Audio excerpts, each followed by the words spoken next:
और भाई लोग क्या हालचाल, उम्मीद है सब मजे में होंगे, और अगर नहीं भी हैं तो कोई बात नहीं। आज तो भाई पक्का आप इस वीडियो को देखकर खुशी के मारे नाचने ही लगेंगे। जी हाँ, क्योंकि आज का टॉपिक सबसे हटके होने वाला है। आज हम आपको कुछ एडिटर्स, फोटोग्राफर्स और कुछ पेंटर्स द्वारा किए गए ऐसे ऐसे फनी और मजेदार कारनामे दिखाएंगे भाई, जिनको देखकर आपका दिन रात सुबह शाम सब बन जाएंगे। तो फ्रेंड्स, वीडियो काफी ज्यादा मजेदार होने वाली है, इसलिए आप इसे पूरा एंड तक देखिएगा।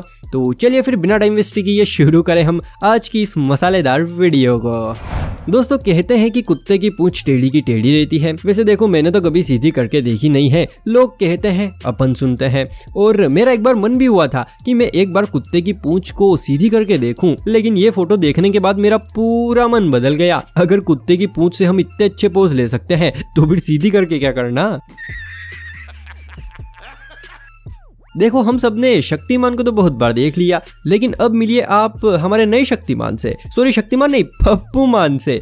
पप्पूमान, पप्पूमान, पप्पूमान। दोस्तों, पेंटर्स यानी कि चित्रकार अपनी चित्र की कला से भाई अच्छे अच्छों का दिमाग हिला देते हैं, लेकिन वहीं ये अपनी इस कला से कभी कभी कुछ ऐसे कारनामे भी कर देते हैं जिनको देखकर काफी ज्यादा हंसी आती है। जैसे कि आप गांधी जी के इस अवतार को ही देख लीजिए, किसी महान चित्रकार ने इनके बुढ़ापे को जवानी में बदल दिया। वैसे आपको क्या लगता है, ये किसके जैसे लग रहे हैं? कमेंट सेक्शन में जरूर बताइएगा। और हाँ, गांधी जी के जवानी में कई तरह के दूसरे रूप भी थे जो कि कुछ महान पेंटर्स ने बताए हैं। जैसे कि ठंड में ये कुछ इस अंदाज में रहते थे, एकदम टोपी वोपी लगाकर झक्कास। और गर्मियों में इनका लुक कुछ ऐसा था, उल्टी टोपी, बनियान, बिल्कुल हन्नी सिंह बनकर रहते थे। वहीं इनको पंजाबी पगड़ी पहनने का भी बहुत शौक था, जिसे पहनने के बाद ये कुछ ऐसे दिखते थे। वैसे इनके दो अवतार और थे जो कि कुछ इस तरह के थे। दोस्तों, अगर वीडियो देखकर तनिक भी मजा आ रहा है तो भैया फिर जल्दी से इस वीडियो को लाइक और चैनल को सब्सक्राइब कर लीजिए। नहीं, सोचिए मत, सब्सक्राइब कीजिए। दोस्तों, आजकल लोग बाग फोटोग्राफी के इतने ज्यादा दीवाने हो गए हैं कि भाई मैं कभी कभी सोचता हूँ कि अगर कैमरामैन नहीं होते तो हमारा क्या होता।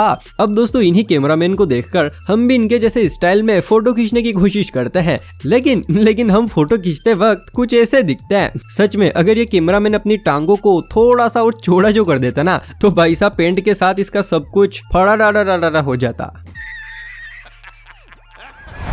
अब दोस्तों, जरा आप एक नजर इस फोटो पर डालिए, मतलब यार हद होती है। अब ऐसा कौन करता है? हम मानता हूँ कैटरीना की शादी देखकर सलमान भाई थोड़े बहुत दुखी हुए होंगे, लेकिन यार ऐसी हरकत तो नहीं कर सकते। इतना विश्वास तो है हमें भी उन पर।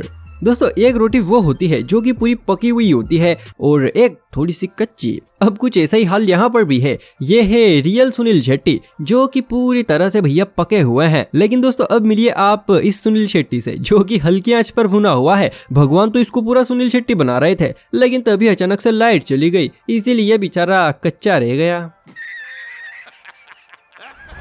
दोस्तों, राजस्थान की दाल बाटी भाई जितनी ज्यादा फेमस है, अरे उतने ज्यादा तो बॉलीवुड के एक्टर्स भी फेमस नहीं हैं। लेकिन दोस्तों, वही सोचो, अगर यही बॉलीवुड के एक्टर राजस्थान की दाल बाटी खा ले तो भाई फिर इनका क्या हाल होगा? शायद कुछ ऐसा। लगता है शाहरुख सर ने राजस्थान की दाल बाटी खा ली, इसीलिए इनका मुंह भी बाटी जैसा हो गया। दोस्तों, हम जब भी कहीं बाहर घूमने जाते हैं तो भाई सबसे पहले अपने दूरभाष यंत्र को बाहर निकालते हैं और फिर उससे तरह तरह के पोज में फोटो खींचते हैं। लेकिन भाई साहब, इन आंटी जी ने तो पोज के मामले में सबको फेल कर दिया, शिव जी के ही चश्मा लगा दिया। अरे भाई, भगवान हमारे चश्मे लगाते हैं और इन्होंने तो भगवान को ही चश्मा लगा दिया। चलिए दोस्तों, ये सब तो ठीक है, लेकिन जरा आप इस नज़ारे को देखिए। अब ये किस महान हस्ती ने किया? करण जौहर के चेहरे को नारियल से मैच कर दिया। वाह भाई, मानना पड़ेगा, जिसने भी ये किया है भाई उसे तो 26 जनवरी के दिन इनाम के तौर पर फाड़लीजी दिया जाना चाहिए। दोस्तों, ताजमहल तो लगभग सबने देखा होगा। हाँ, पता है रियल में नहीं, लेकिन फोन में तो देखा ही होगा। और अगर बिल्कुल ही नहीं देखा है तो भैया जल्दी से देखकर आ जाओ, क्योंकि अब मुमताज अपने साथ ताजमहल को तगारी में भरकर ले जा रही हैं, तो जल्दी से देखकर आ जाओ। दोस्तों हम सबके आशीर्वाद से राहुल गांधी प्रधानमंत्री तो बन नहीं रहे हैं, इसीलिए इन्होंने इस मोह माया की दुनिया को छोड़कर आलू टिकिया का ठेला लगा लिया। भाई अब यहाँ पर तो अच्छा आशीर्वाद देना, लोगों की लाइनें लग जानी चाहिए, लाइनें। दोस्तों अगर इस साल बेस्ट फोटोग्राफर्स को इनाम देने का प्रोग्राम रखा जाए तो भाई मेरे हिसाब से वो इनाम इस कैमरामैन को मिलना चाहिए। देखो तो सही कितने खतरनाक अंदाज में फोटो खींच रहा है, लेकिन वहीं सोचो अगर ये बेल उस आदमी को छोड़कर इस कैमरामैन की तरफ आ जाता तो भाई साहब कैमरामैन तो गियो। दोस्तों अभी तक हमने आपको जितने भी एडिटेड फोटो दिखाए वो तो चलो फिर भी ठीक थे, लेकिन जरा आप इस फोटो को देखिए। नहीं मतलब ये अपने अखरोट से चेहरे को वर्दी पर लगाकर क्या साबित करना चाहता है कि ये बहुत बड़ा पुलिस वाला है। मतलब यार कुछ भी। दोस्तों आप इस फोटो को गौर से देखिए। हाँ पता है क्लियर नहीं है, लेकिन ठीक है अपना काम चल जाएगा। हाँ तो फोटो देख ली, अब आपको क्या लगता है? सिंपल है।